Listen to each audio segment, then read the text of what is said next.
پیارے بچوں، اگر آپ کو ہماری کہانی پسند آئے تو لائک سبسکرائب اور شیئر ضرور کریں اپنے دوستوں سے تاکہ اور بھی مزے کی کہانیاں آپ کو مل سکیں۔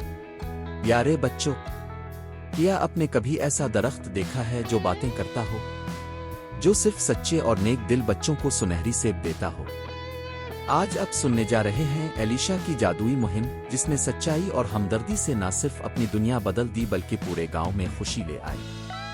تو تیار ہو جائیں ایک ایسی کہانی کے لیے جو آپ کے دل کو چھو جائے گی۔ جادوئی سیب کا درخت۔ ایک خوبصورت گاؤں میں ایلیشا نامی ایک ننھی سی تجسس بھری لڑکی اپنے دادا جان سے روز جادوئی کہانیاں سنا کرتی تھی۔ ایک دن دادا جان نے اسے بتایا کہ جنگل کے بیچوں بیچ ایک ایسا درخت ہے جس پر جادوئی سیب لگتے ہیں، لیکن وہ سیب صرف انہی بچوں کو ملتے ہیں جو سچ بولتے ہیں، دل سے نیکی کرتے ہیں اور دوسروں کی مدد کرتے ہیں۔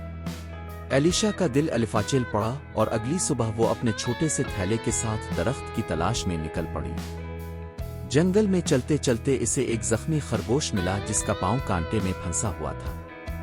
ایلیشا نے فوراً اپنے رومال سے اس کا زخم صاف کیا اور نرمی سے اسے آزاد کر دیا۔ خرگوش نے شکریہ ادا کرتے ہوئے کہا کہ جادوئی درخت اسے ضرور بلائے گا۔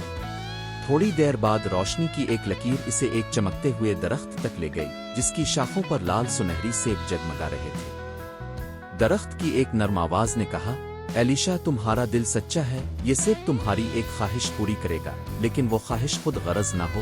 ایلیشا نے سوچ کر کہا، میں چاہتی ہوں کہ میرے گاؤں کے سب بچوں کو رنگ برنگی کتابیں ملیں تاکہ وہ سب پڑھ سکیں، سیکھ سکیں۔ سیب چمکا، ایک روشنی فضا میں گھومی، اور جب ایلیشا اگلی صبح واپس گاؤں پہنچی تو ہر بچہ خوشی سے نئی نئی کتابوں میں مصروف تھا۔